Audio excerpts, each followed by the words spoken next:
Bonjour à tous et bienvenue sur cette nouvelle vidéo sur l'Active Directory. Alors aujourd'hui on va s'attaquer à un sujet assez intéressant qui est un sujet un petit peu avancé sans forcément être très compliqué, mais qui est très important et très intéressant à voir. Alors ça va être l'installation et la configuration de Windows Labs. Donc qu'est-ce que Labs? Labs cela veut dire Local Administrator Password Solution. C'est un outil fourni par Microsoft qui permet en fait de résoudre une problématique que beaucoup d'entreprises rencontrent. Donc la problématique est la suivante. Souvent, lorsque les entreprises n'ont pas forcément, on va dire, de processus de déploiement de postes, de masterisation, d'imaging, etc., ou de gestion simplement d'endpoint, on va se retrouver dans une situation où, alors, le helpdesk, la DSI va recevoir une machine, va l'installer à la main et va configurer le fameux compte local, le premier compte local qui est créé sur la machine. Et très souvent, ce qu'on va pouvoir retrouver comme configuration, c'est un ensemble de PC qui partagent le même nom de compte et le même mot de passe parce qu'on n'a pas pris le temps de le changer. Et ça, évidemment, ce n'est pas du tout sécurisé, c'est à éviter, c'est à proscrire, puisque si on arrive à trouver ce fameux compte, en fait, par exemple, on arrive à le trouver parce qu'on a un client dans le réseau, etc., on va pouvoir se connecter à la plupart des PC du parc, que ce soit un PC du marketing, que du PDG, voire parfois même des serveurs qui peuvent être configurés comme ça également. Donc là, ça va permettre de pouvoir venir résoudre ce souci en permettant, par la configuration de GPO, de faire tourner le mot de passe de ce fameux compte administrateur local. Alors, avant de passer au déploiement de l'apps, il y a un petit peu de théorie à voir. Déjà, tout d'abord, ce qu'il faut savoir, c'est qu'il y a deux versions de l'apps. On a Microsoft Labs et Windows Labs. Microsoft Labs, c'est la première version qui est parue en 2015, qui elle se déploie à l'aide d'un MSI. En fait, un client est déployé sur le poste cible, alors que Windows Labs est nativement intégré à l'OS depuis, alors je crois que c'est février ou mars 2022, je crois, ou 2023, je ne sais plus. Peut-être 2022 en preview et 2023 effectivement de manière en production. Donc voilà, qui ont des fonctionnalités différentes, on va y revenir juste après. Donc globalement, après, les deux versions de l'apps fonctionnent de la même manière. Ce qui va se passer quand on va installer l'apps, c'est qu'un nouvel attribut, ce qu'on appelle un attribut de schéma dans l'Active Directory, mais surtout pas dans les détails, un nouvel attribut sur les objets ordinateurs. On a déjà vu les attributs, donc l'attribut description, l'attribut nom, etc. quand on a créé un utilisateur. Un nouvel attribut va être créé pour les objets ordinateurs. Donc cet attribut est différent que ce soit Microsoft Labs ou Windows Labs. Et ensuite, ce qui va se passer, c'est que nous allons configurer des GPO, en fait, qui vont dicter à l'ordinateur, que ce soit à la version nativement intégrée ou au client, quand est-ce que le mot de passe doit être changé. Et c'est donc le client ou donc, la DLL intégrée à Windows Labs qui va initier la rotation du mot de passe et aller la mettre à jour sur l'attribut de l'Active Directory. Donc dans cette vidéo, on ne va pas forcément revenir sur Microsoft Labs, c'est legacy, ce n'est plus utilisé. On va travailler sur Windows Labs qui est donc supporté sur Windows 10 20H2 jusqu'à 22H2 et il me semble sur toutes les versions de Windows 11. On va pas revenir sur Windows Server, mais cela fonctionne également sur Windows Server.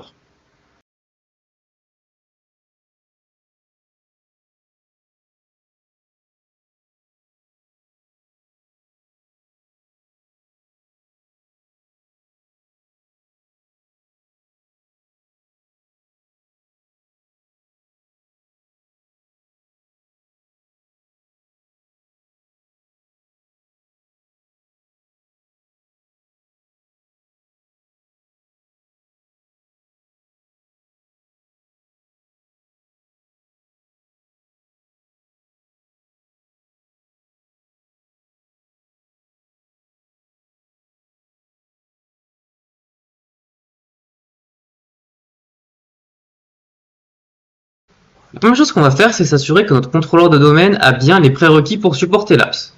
Donc on va se rendre sur la console utilisateur ordinateur de l'Active Directory et prendre un objet ordinateur comme le client, faire un clic droit et normalement on doit avoir ici une table Labs.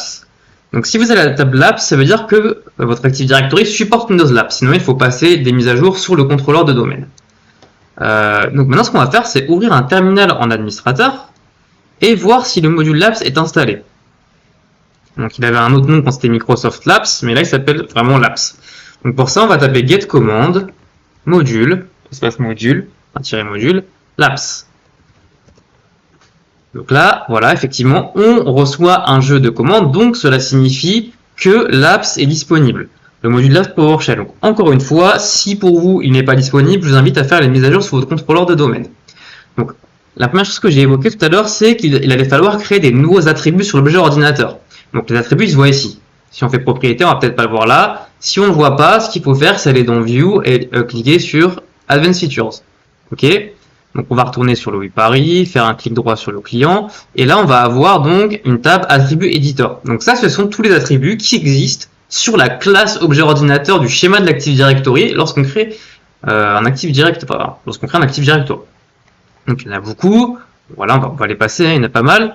Et donc nous, on va venir lancer une commande qui va nous créer deux nouveaux attributs ici. Enfin, plus que deux d'ailleurs, je dis des bêtises, sur Windows Labs c'est un peu plus. Je crois que c'est 4, on va vérifier ça juste après. Donc pour ce faire, nous allons utiliser la commande qui est là, qui s'appelle Update Labs Schema.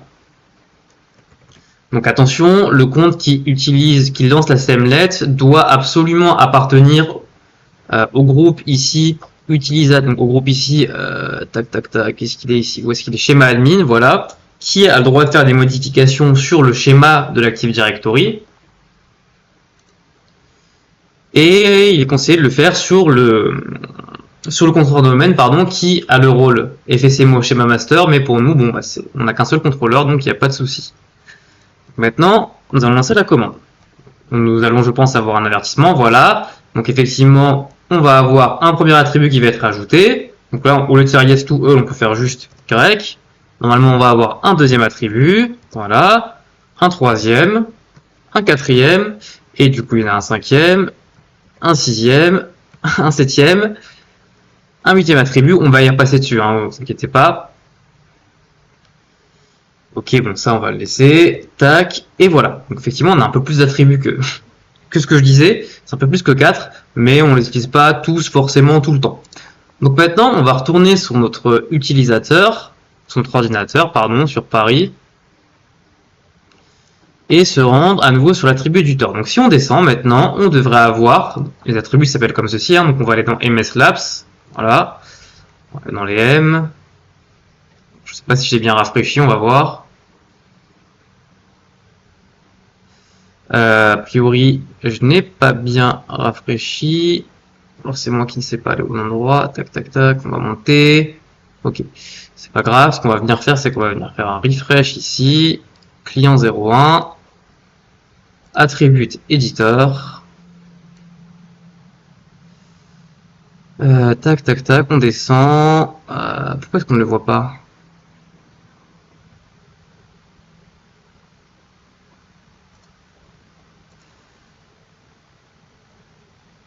Ce qu'on va faire, c'est qu'on va venir relancer la commande pour s'assurer que le schéma a bien été mis à jour. Vous voyez, j'ai refait la commande du dessus, donc on va refaire update la schéma. Ok, donc ça veut dire qu'après notre schéma est à jour. On va fermer la console utilisateur ordinateur directory et je pense qu'on va carrément redémarrer le contrôleur de domaine, peut-être pour pouvoir recharger le schéma. Donc tac, on redémarre le contrôleur de domaine et je vous retrouve dès qu'il a fini de redémarrer.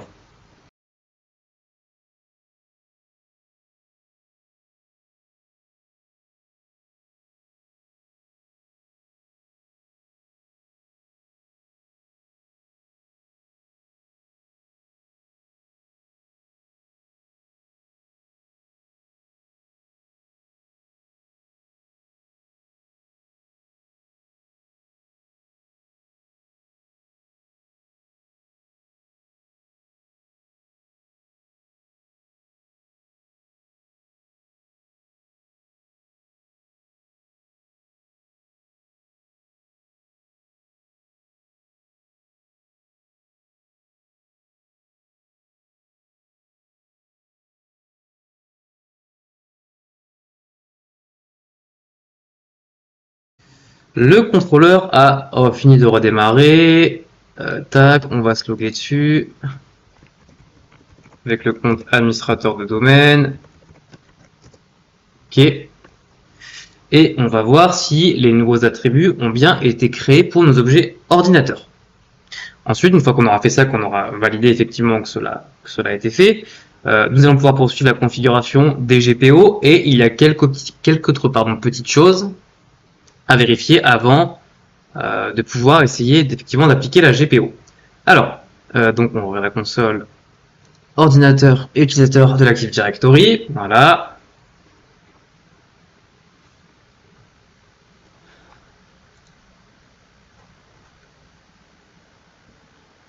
le contrôleur finit de redémarrer, ça devrait pas tarder à arriver.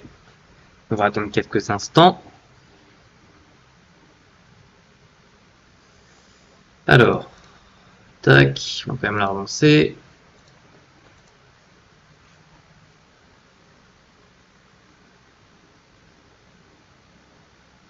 C'est assez long, mais mon contrôleur n'a pas forcément énormément de gigas de RAM, ce qui est... Alors, peut-être pu augmenter un petit peu, mais c'est pas grave, cela va finir par arriver, voilà. Nous allons pouvoir faire un clic droit sur notre client, propriété, éditeur d'attributs, et nous allons pouvoir voir si les attributs sont bien existants. Donc voilà, les attributs sont ici, effectivement. On en retrouve plusieurs. On va y revenir là-dessus. Enfin, on va en parler maintenant d'ailleurs. Donc on va en laisser certains de côté, mais globalement, le plus important, bon, ici, donc là, c'est ici que sera stocké en fait le mot de passe, MSLabs Password. Nous avons le MSLabs Password Expiration Time, donc on va configurer dans la GPO et qu'on pourra venir mettre à jour en fait. Cela va simplement définir la date d'expiration du mot de passe et lorsque l'ordinateur ira voir sur l'Active Directory, sur son objet ordinateur, que le mot de passe, enfin la date d'expiration, bah, s'il voit qu'il arrive à la date d'expiration, il va initier une rotation du mot de passe. Ensuite, ici, nous avons toute la partie chiffrement. Il faut savoir que Windows Labs, comparé à Microsoft Labs ne stocke que les mots de passe en clair sur l'Active Directory, sur l'attribut. Ça, c'était pas forcément très sécurisé parce que si un attaquant prend le contrôle de cet objet ordinateur, en tout cas arrive à le lire, il peut lire le mot de passe. Donc là, le chiffrement vient rajouter une couche de sécurité. Donc, on va revenir là-dessus, bien évidemment. Et ensuite, donc, la partie DSRM, on n'en parle pas trop, c'est lié au fameux compte DSRM sur le contrôleur de domaine. Et le MS Labs Current Password Version, c'est plus dédié aux machines virtuelles, en fait. Ça permet de gérer les cas lorsqu'on restaure un backup d'une VM ou un snapshot ou autre. Ok. Donc maintenant, nous allons faire deux choses. La première chose que nous allons faire, c'est à nouveau ouvrir un terminal en tant qu'administrateur. Comme on l'a dit précédemment, en fait, c'est l'ordinateur, donc le client, qui va venir requêter l'Active Directory et mettre à jour les attributs sur son ordinateur, enfin sur son objet à lui en fait. Sauf que ces attributs, on vient de les créer. Et ce ne sont pas des attributs généraux d'un objet ordinateur. Il faut, a fortiori, comme pour l'attribut, comme lorsqu'on fait un reset de mot de passe sur un utilisateur, il faut donner à l'objet ordinateur le droit en fait de mettre à jour ses attributs sur son propre objet ordinateur.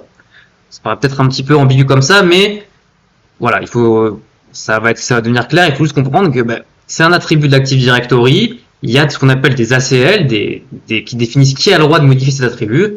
C'est un nouvel attribut qu'on vient de mettre en place, donc il faut autoriser l'objet ordinateur à pouvoir mettre à jour ce propre attribut sur son propre objet à lui. Donc, pour ce faire, on va refaire get command module labs, ok. Et donc là, on va avoir une commande qui s'appelle set labs ad computer self permission. On va la prendre ici, on va la lancer, et on va nous demander alors deux paramètres qu'on va pouvoir le rentrer plusieurs fois, mais globalement un paramètre qui va dire sur quels objets ordinateurs je veux mettre en place ces droits, en fait, ce droit de mettre à jour l'attribut, et voilà. Donc en fait, non, pardon, pour cette commande, il va y avoir, je crois, un seul paramètre. Donc là, ce qu'on va faire, c'est que donc ce qu'on peut faire, c'est soit prendre directement en fait ce qu'on appelle le DN, donc le chemin LDAP de l'objet en question. Donc on va filtrer, là on peut filtrer, pour aller plus simple, on va filtrer ici par seulement les attributs qui ont une valeur. Donc on a le DN ici. Soit on peut se dire, je vais faire ça sur tous les objets ordinateurs de Louis Paris. Donc on va faire ça. On va cliquer sur propriété. On va prendre attribute editor, le distinguish name qui est ici, très bien. Donc là effectivement, il nous demande si on doit en faire plusieurs à la fois, ça permet d'aller plus vite que de relancer la commande plusieurs fois. Mais voilà. Et donc là, on va pas y aller dessus, spécialement dans les détails, mais c'est globalement, si on allait dans la table sécurité ici, on pourrait voir que l'objet ordinateur, un peu comme en programmation, l'objet self, donc vraiment cet objet ordinateur peut modifier ses attributs. D'ailleurs, voilà, on peut voir qu'il a certaines autorisations. Donc voilà. Donc là, nos objets ordinateurs, lorsqu'ils vont voir que le mot de passe a expiré, vont pouvoir peupler les attributs. Ok. Donc maintenant, nous allons passer à la configuration de la GPO.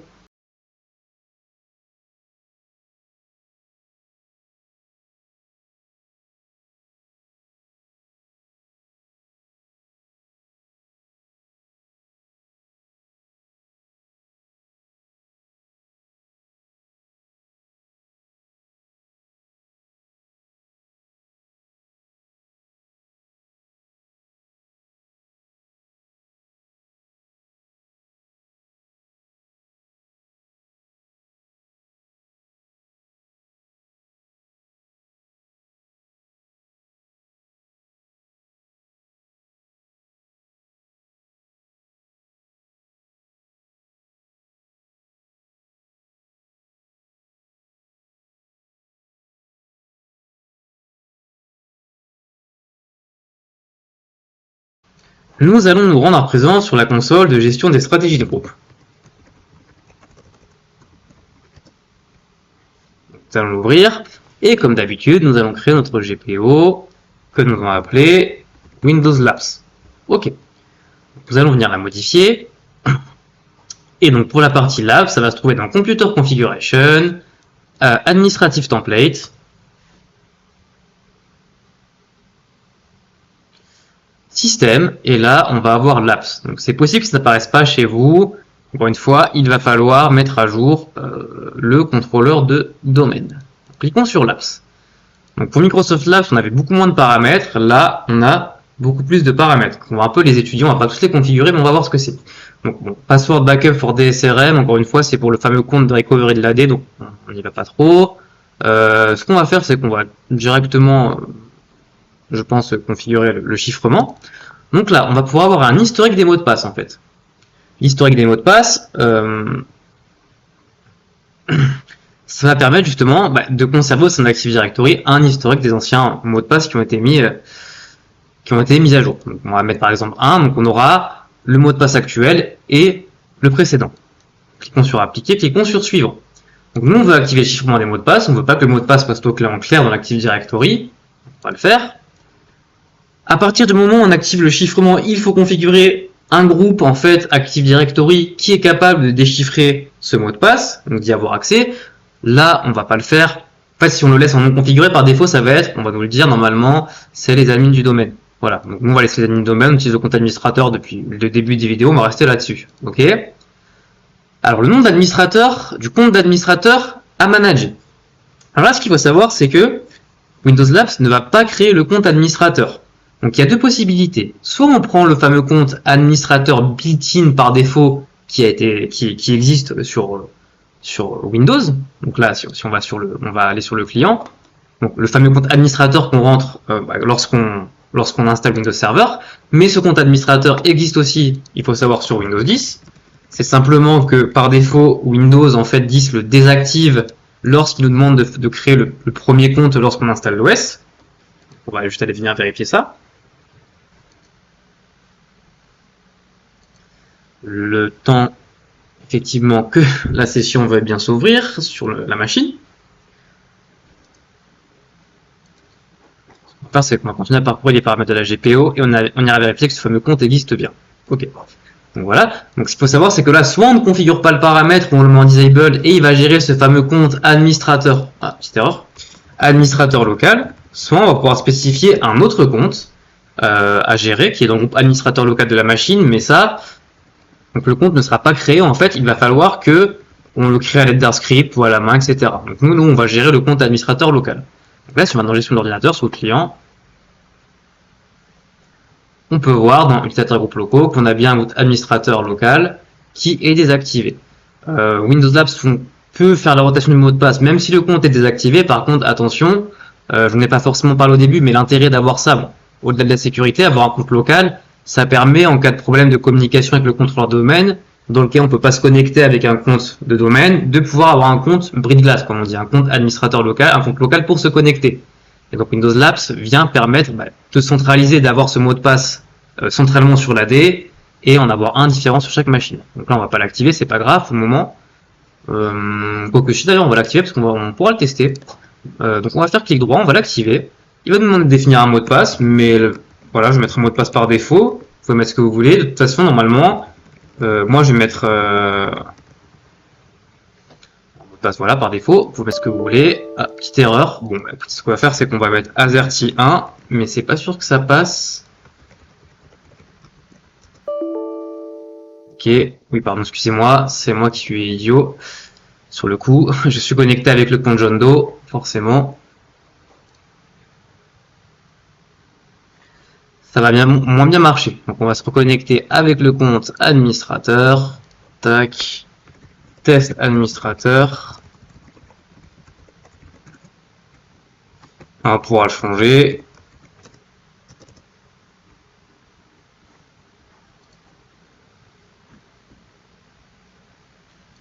Donc on va mettre un mot de passe par défaut. On va pouvoir constater normalement par GPO que le mot de passe va tourner. Et ce qu'on va venir faire après, c'est justement tester ce mot de passe. Donc on va attendre que la session s'ouvre et on va venir changer ce fameux mot de passe du compte administrateur built-in. Donc quand la session s'ouvre, on va retourner sur les paramètres. Donc là, on ne définit pas pour gérer le compte administrateur built-in. Voilà. Alors ça, c'est une configuration un peu particulière. Je pense qu'on y reviendra, peut-être, dans une autre vidéo. Ce que je disais avant, en fait, c'est un petit peu faux. Windows Labs ne crée pas le compte administrateur local, mais sur certaines versions de Windows, notamment Windows 11 24 H2 et Windows Server à partir de Windows Server 2022, je crois, j'ai un doute. Dans la GPO, une nouvelle en fait option est possible qui est donc la gestion automatique du compte. Donc là, par défaut, Windows Labs, ce qu'il fait, c'est lui, gère uniquement le mot de passe du compte. Et bien là, avec cette nouvelle feature qui est disponible sur les dernières versions d'OS, ce qu'on peut faire, c'est dire carrément à la GPO en fait de créer le compte, de l'activer. On peut mettre si on veut renommer le compte ou lui définir un nom aléatoire, etc. Donc peut-être qu'on va le voir après peut-être, mais c'est vraiment sur des dernières versions de Windows et je ne suis pas sûr que le client que j'ai installé le supporte. Donc on verra ça peut-être plus tard. Voilà. Alors, très important, le backup directory, ce qu'on peut savoir, enfin ce qu'on peut voir, c'est qu'il y a deux options. 3, mais disable, bon bah ça sauvegarde pas le mot de passe, donc c'est pas intéressant. Soit Active Directory, donc dans les attributs qu'on a vus sur l'objet ordinateur, soit dans Azure Active Directory, mais ça nécessite soit d'avoir voilà un device donc qui est en mode enfin en voiture hybride. Bon, si je fais une playlist sur la partie Entra Intune, je réaborderai ce sujet, je pense que j'en ferai une.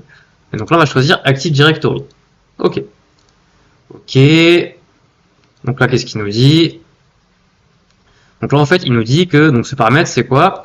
On peut pas, donc le mot de passe ne peut pas expirer, ne peut pas avoir une durée de vie plus longue que ce qui est spécifié par la password policy du domaine globalement. Donc on va pas le configurer. La complexité du mot de passe, très intéressant. Donc on a pas mal de possibilités. Donc voilà, est-ce qu'on veut des lettres capitales plus des lettres minuscules? Est-ce qu'on veut faire des passe-phrases? Ça aussi c'est assez nouveau. Donc les passe-phrases ont l'avantage d'être plus faciles à retenir. Est-ce qu'on veut des caractères spéciaux? Nous, ce qu'on va faire, c'est qu'on va faire prendre celui-ci. Improve Readability, c'est pour éviter les caractères un peu ambigus comme le L majuscule, le L minuscule, le E majuscule, tout ça. Donc 14 caractères, par défaut une durée de vie de 30 jours. Et ça, bon, ça c'est plus pour la partie passe-phrase. Donc on n'a pas choisi de passe-phrase. Ok? Allons voir le prochain. Et ce qu'on appelle les post-authentication actions, ça on va y revenir plus tard. Ça, globalement, qu'est-ce que ça permet? Ça permet en fait de dire au client Windows qui applique la GPO, bon, ben, dès que tu as utilisé le compte, tu vas faire une action. Donc tu as plusieurs types d'actions. Tu peux dire, soit on fait pas d'action, soit on change le mot de passe, soit on change le mot de passe et on ferme la session de l'utilisateur administrateur qu'on a géré, soit on peut rebooter le device, etc. Donc ça, on va pas le faire pour le moment, on va faire Techno Action. Ok. Donc là, voilà, la GPO est configurée. Donc pour rappel, on a la taille, donc le nombre d'anciens mots de passe qu'on garde dans la D. Donc on active le chiffrement, on configure pas les déchiffreurs parce que par défaut, ça sera les admins du domaine. On configure pas le nom d'administrateur à gérer parce qu'on prend le built-in. L'automatic account management, on y reviendra plus tard. Le password directory, c'est l'active directory, enfin le backup directory, pardon, et les password settings. Donc la complexité du mot de passe. Ok. Donc maintenant, ce que nous allons faire, c'est venir appliquer cette GPO. Donc là, on va encore l'appliquer sur l'UO Paris. Et on va appliquer la GPO Windows Labs. Alors, le client, on va essayer, s'il veut bien ouvrir la session cette fois-ci, d'aller activer le compte administrateur local. Il a l'air un petit peu dans les choux, le client. Ok. Bon, alors ce qu'on va faire, c'est qu'on va se déconnecter, on va se reloguer. Voilà. Tac.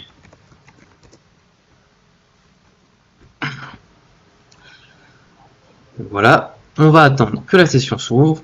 Ce que je vais faire, c'est que je vous retrouve dès que la session s'est ouverte.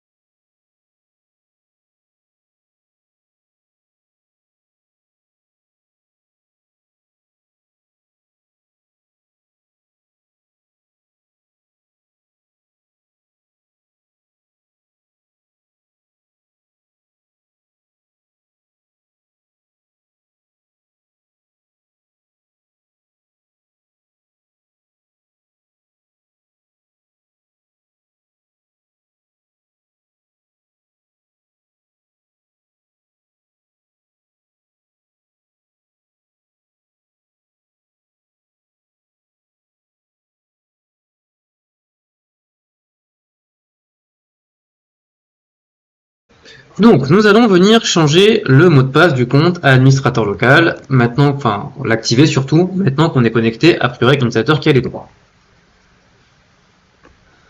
Le PC est un petit peu lent, c'est pas grave. Gestion de l'ordinateur.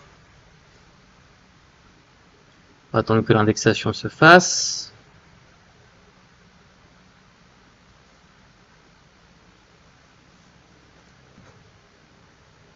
Et ça commence à arriver petit à petit. Bon. Ah, voilà, gestion de l'ordinateur, parfait. On va venir donc, sur l'utilisateur, hop, à l'administrateur, on va faire propriété, on va voilà, désactiver, pardon. Il faut d'abord mettre le mot de passe. Donc, mettons d'abord un mot de passe.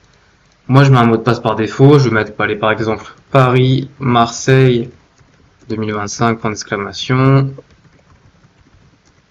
Ok, et maintenant, normalement, nous allons pouvoir activer le compte. Voilà, le compte est activé. Donc maintenant, alors pour vérifier aussi que le client est en bonne version pour Windows Labs, ce qu'on peut faire, c'est se rendre dans ce PC, Windows.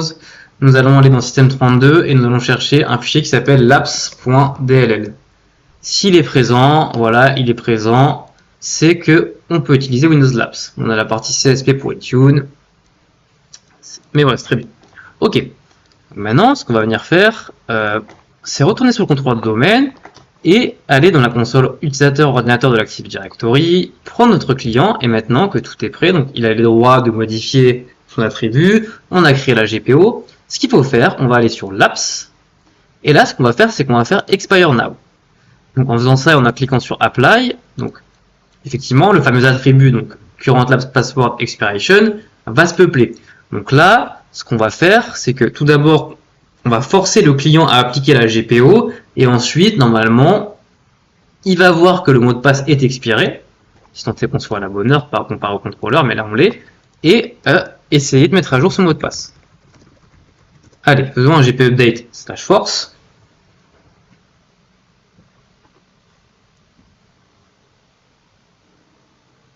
Voilà, on va attendre. Ensuite, on va faire un petit GP result, histoire de voir si la GPO s'est bien appliquée. Et ensuite, eh bien, si elle s'est appliquée, on va aller voir ce qui s'est passé sur le contrôleur de domaine. En tout cas, si cela fonctionnait. Ah, petite erreur de connectivité vers le contrôleur. C'est pas grave, on va essayer de débugger ça. On n'oublie pas que notre contrôleur... tac. Ok. Mais effectivement... oui, effectivement, c'est parce que j'avais oublié. Donc, sur la vidéo sur OpenSense, nous avions configuré ce ce nouveau LAN segment. Donc ce qu'on va venir faire ici, c'est temporairement, soit on rebascule le client dans l'ancien LAN segment, le LAN segment serveur. Sinon, ce qu'on peut faire, c'est temporairement, en fait, on avait commencé à hardener les règles de firewall. Donc on va venir remettre un all temporairement parce qu'il doit manquer des flux pour pouvoir communiquer avec l'Active Directory. C'est pas très grave. Soit on revient sur l'OpenSense, on fait un all, soit on repasse le client sur l'ancien segment. Ce qu'on va faire, c'est qu'on va faire ici Firewall Rules, donc sur le client, et là on va faire plus, ok, et on va juste faire Save pour tout autoriser. Ok. Donc après, si vous regardez la vidéo simplement pour vous intéresser à l'Apps et que vous n'avez pas suivi les anciens tutoriels, tant que vous êtes dans le même sous-réseau avec, que votre domaine, vous n'aurez pas de souci, il n'y a pas de problème là-dessus. Ok. Alors, refaisons un GP update /force. Normalement, cela devrait aller un petit peu mieux. Voilà, la mise à jour stratégie d'honneur s'est terminée sans erreur, super. Et maintenant, faisons notre GP result /r. Ok. Donc, la GPO Windows Labs est appliquée, et maintenant, ce que nous allons faire, nous allons redémarrer l'ordinateur.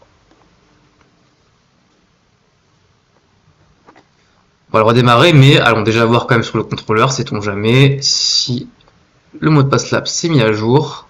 Ok, client, Laps, voilà. Donc là, ce qu'on peut voir, c'est qu'effectivement, la stratégie a été appliquée et l'ordinateur a bien réutilisé le mot de passe administrateur. Donc là, on voit bien que le compte qu'on manage, c'est le compte administrateur. Et si on fait un show mot de passe, on voit effectivement qu'il est là. Donc pour s'assurer que le mot de passe va bien tourner, ce qu'on peut faire, c'est refaire un expire now. On va appliquer. Ok. Donc là, on se rappelle du mot de passe. Donc voilà. Commencer, on va le copier sur un bloc-notes.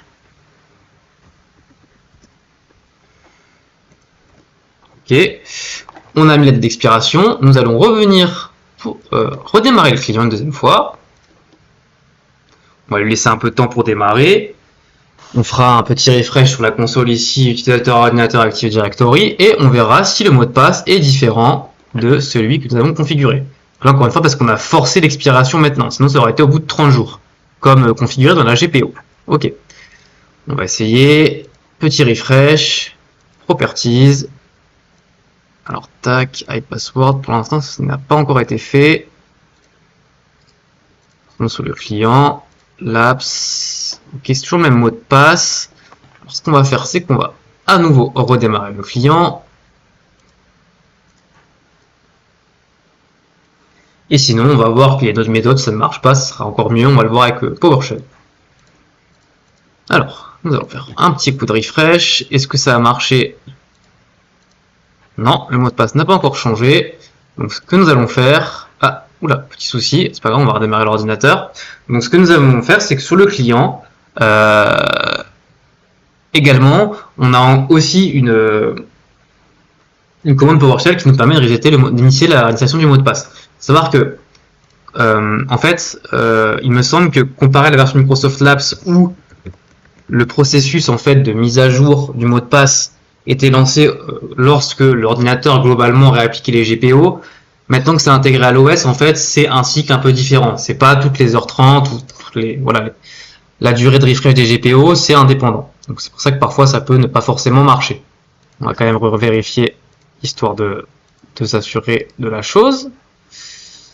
L'apps, ok, donc non, donc ce qu'on va faire, c'est très simple. On va venir ouvrir un PowerShell, ici, voilà. Get command module lapse. Ok, et là on a reset lapse password. Donc on va le lancer et normalement l'ordinateur devrait effectuer un processus de vérification du mot de passe lapse, voir qu'il est expiré puisqu'on a passé 18h59 et normalement le mettre à jour. Voilà, effectivement là on voit bien que le mot de passe n'est plus le même. Alors à savoir que là on n'a qu'un contrôleur de domaine. Si vous avez plusieurs contrôleurs de domaine, ce qu'il faut faire, on va en parler juste un peu dans le troubleshooting de l'apps, c'est en fait savoir sur quel contrôleur de domaine l'objet a fait sa mise à jour. Normalement le contrôleur de domaine de son site Active Directory, mais c'est pas toujours le cas. Donc voilà, en tout cas là on voit bien que le mot de passe a changé.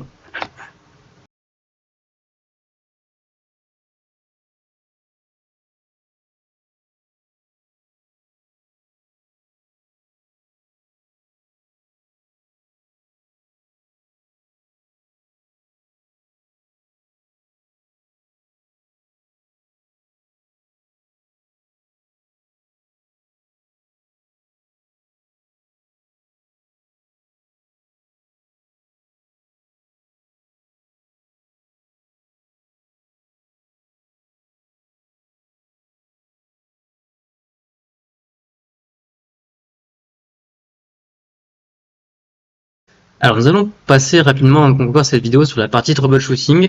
Je ne peux pas montrer la partie automatique device management pour la simple et unique raison que j'ai un OS client Windows 10, donc ça ne marchera pas.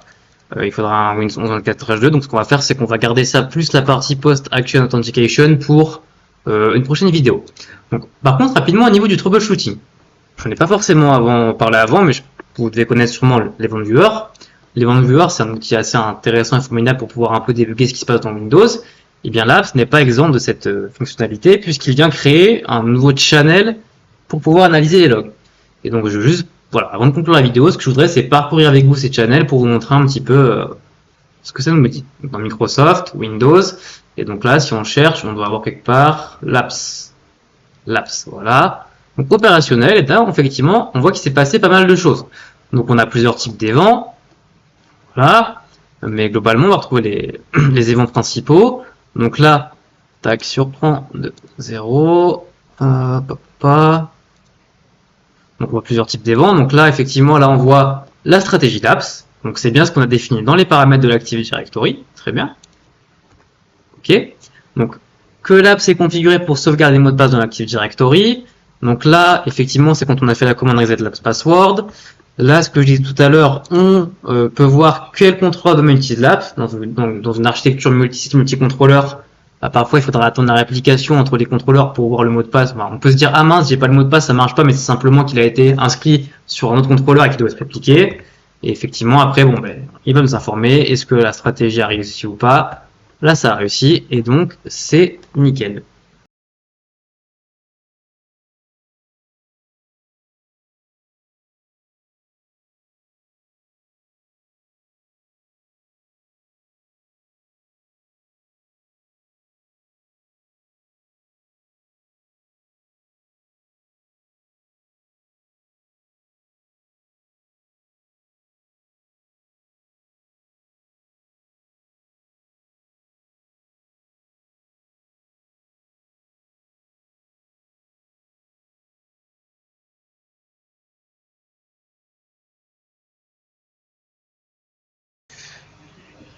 C'en est terminé pour cette vidéo sur la fonctionnalité Windows Labs. Donc ce qu'on a vu, on a vu l'intérêt de Labs, effectivement, avoir des mots de passe différents sur chaque machine du parc, même si le compte a le même nom, mais en tout cas avoir des mots de passe différents et complexes. Donc cela permet de sécuriser ce qu'on appelle les mouvements latéraux par rebond, etc. Donc comment on configurait Labs? Donc on a vu que ça jouait sur le schéma, les attributs des objets en créant des nouveaux attributs, qu'on devait donner droit à l'objet ordinateur d'aller modifier ses propres nouveaux attributs sur son propre objet. Et enfin, la configuration de la GPO pour pouvoir définir les paramètres de Labs, où est-ce qu'on sauvegarde, quel compte on gère, la complexité. Dans une prochaine vidéo, nous verrons l'automatique account management et les PAA. Voilà. Comment expirer le mot de passe, donc aussi la partie chiffrement sur les GPO. Comment expirer le mot de passe.